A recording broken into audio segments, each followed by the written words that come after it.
Hey everybody, Alex Kozora from SteelersDepot.com doing our weekly initial analysis of obviously a heartbreaking, gut-wrenching 27-24 loss by the Pittsburgh Steelers to the New England Patriots. I'm going to keep this one shorter than usual, hopefully 6 or 7 minutes, because I don't know what else you have to say. It's just it's an emotional loss, obviously, to have that game against New England when it felt like, it was won. The Jesse James call, we'll get into that in a second. Clearly, I've been pulling my hair out ever since. Yes, I need a haircut. Yes, I need to trim my beard. And this is probably appropriate for the loss, but I'm also starting to feel literally sick. I'm metaphorically sick at how things happen, but I think I'm coming down with something. So we're going to keep this one short and sweet because everyone knows what happened, how close the Steelers were, and how that was, in a sense, taken away. Now, to the call itself, the first thing you have to say, I think it's just a bad rule. I mean, that's an obvious statement. It's been said by basically every fan base at some point over the last 3 or 4 years about what constitutes a catch. You have to basically run a marathon to have, to have made a football move, and for a catch to be completed by the NFL's definition. So, the way that the refs ruled Jesse James' touchdown that was taken away as an incompletion is being very strict to the rule. Now, there is still, I think, an argument to be made about, did his hands, was it still underneath the football? Because in that case, if it was, it would still be a catch. The ball can move as long as you still have, control and possession of the football. It's not hitting the ground. And you can't really say with certainty that, 100% sure that you can tell the football is not being cradled underneath by James. I think it was his right hand. So that's, I think, the one argument you can make. The other stuff that's being made about breaking the plane, stuff like that, I know logically it sounds good, and maybe that's what the NFL should go to, but based on the current rule book, which all the refs can do, the rule is the rule. So it's a bad rule, it has to get changed. That's where it's got to start. But I do agree there's a counterpoint even to that, even following the rules strictly, that do you have 100% clear-cut, irrefutable evidence to overturn that call, because that's the requirement needed in a review situation like that. As much as it sucks, as much as obviously Jesse James' catch is going to be the focal point of what happened in this game, I honestly don't spend a whole lot of time thinking about if it should have been a catch or not. I never have, because I just don't know, and that's one of the many issues with the NFL right now. They confuse the heck out of the players and the fans to watch it, so I don't spend a lot of time about that because you can't control it. And what happened, happened, and I think about what can be controlled. I think about the rest of the game because it was a heck of a game. There's so much to talk about, and I want to get into that. So, obviously, James' catch is going to dominate the headlines, the airwaves, as it should. But, let's go in a different direction. You got to give the Steelers credit, for a game with all the injuries on defense and losing Antonio Brown to what's being reported as a partially torn calf so early into the game. The offense didn't go into a shell. The receivers stepped up. Martavis Bryant had maybe, I think, arguably his best game of the season, making tough, combative catches, making some big plays. Juju, his presence in the run game. Obviously, his 69-yard catch that set up what would have been just Jesse James' touchdown. That would have been talked about so much more if what happened, on the James score, didn't take place, and it was just a normal conventional touchdown. Ben played so well until the end. Le'Veon Bell, man, you got to give Bell so much credit. 29 more touches. We're in December. His body's probably beat up, and he's on pace to have 453 touches this year. And it was such an effective, efficient game. Again, an ass out of the backfield, making key catches on third down, running hard, average 4.9 yards per carry. That's the second best average he's posted in the game this year. And again, a high volume of snaps. Playing 90% of the time, and that number might go up even more because James Conner's got an MCL injury. I'd be surprised if he's back against Houston on Christmas. So it's the Bell show again. I thought the line did a good job overall. Interior, I thought did a nice job. Villanueva got called for 2 penalties. That kind of sucked. This game didn't seem the best at first glance. I thought Hubbard had some problems in pass protection. Smaller tackle, gets bull rushed a lot. It's going to happen, but in the run game, I thought he and Juju were big keys of why the perimeter run game worked against the Patriots, and it's worked recently, and the Steelers have kind of done some of the more pin pull stuff and get Bell onto the corner, and I thought they've done a nice job of that. Hubbard, I thought, played a big role. So offense, again, efficient, good in the red zone, good on third down, 10 of 16 on third down in the red zone stat. I can't remember, 3 or 5 maybe, including, what happened at the end of the game.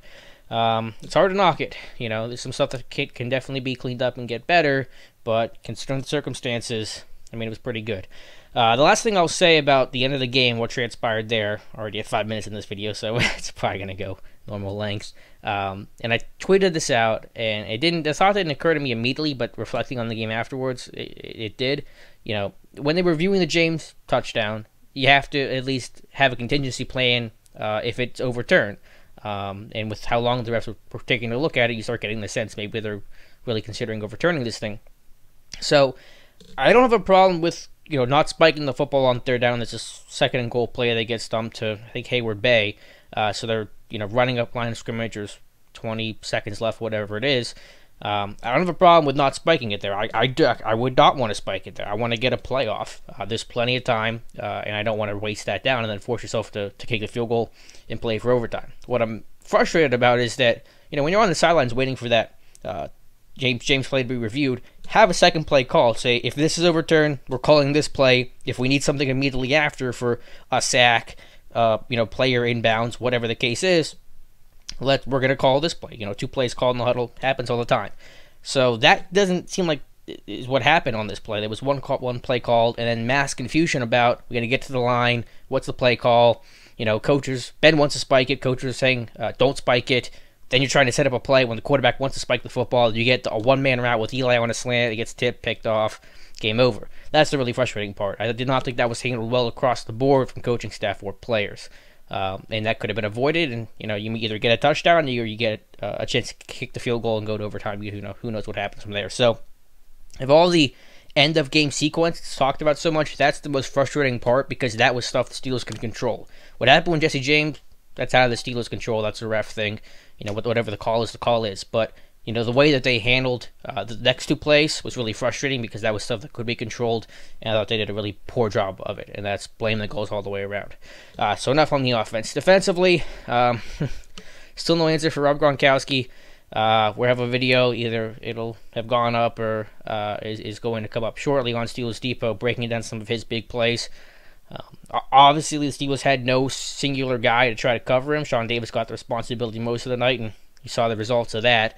It is. I know the thought is double him all the time, and I'm sure some of that did happen. But when the Patriots go empty and they do spread the whole field out, spread you horizontally, it is tough to double because you got to cover everything else. So you get some of those one-on-one matchups, you get some of those leverage situations. It is difficult, but Steelers still no answer for how to shut down Rob Gronkowski, or maybe not shut him down because no one really can do that, but slow him down. Don't have the personnel. The scheme wasn't good enough, and obviously the final drive he caught all 3 passes, 2-point conversion, and just dominated Sean Davis. But other than that, it wasn't the worst performance. There was some pressure on Brady. Again, I thought situationally the Steelers did well. Patriots weren't good on third down. They had some decent red zone success, but the Steelers I thought made a couple stands.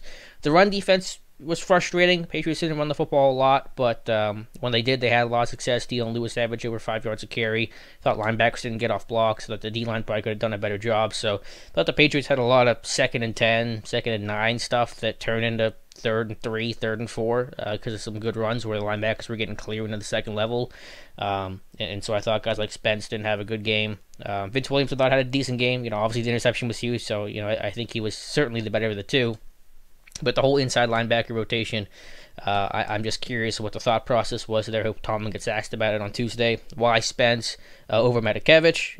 Was that just Metakevich not having enough practice reps for being a young guy? Why did Fort not play more? I'm just curious about kind of those questions. Let's see, I'm trying to think where else I want to go. I'll probably wrap this thing up here in a second. Thought Jordan Berry did well on special teams. Thought Rosie Nix did a great job on kick coverage. You can see a team like New England's game plan is let's pooch it short on our kickoffs, force the Steelers to return the football. Steelers came into Sunday as the worst kick return team in the NFL with an average around 16 yards. They average, I think, 17.5 on 5 kick returns without really any sort of impact there. So, you're going to see that from more and more teams. Let's not get the automatic touchback because if we put this ball at the 2-yard line, the odds are kind of slim they're going to get to the 25. We may be able to pin them, to around the 15. If they get to the 20-yard line, well, that's still a net win of 5 yards. So I think you're going to see teams continue to follow that trend, and you've had different moving pieces on the kick return team. you're going to struggle like that. Kick returns all about timing and trust, and as a whole operation, and moving guys around, different guys coming in and out of the lineup. You're not going to get that kind of continuity, and you see the issues that this team continues to have in the kick return game. But I tweeted this out. I'll leave it on this note. As much as the loss sucks, and I mean it totally sucks. I'm crushed about it. It feels like the Dallas game last year.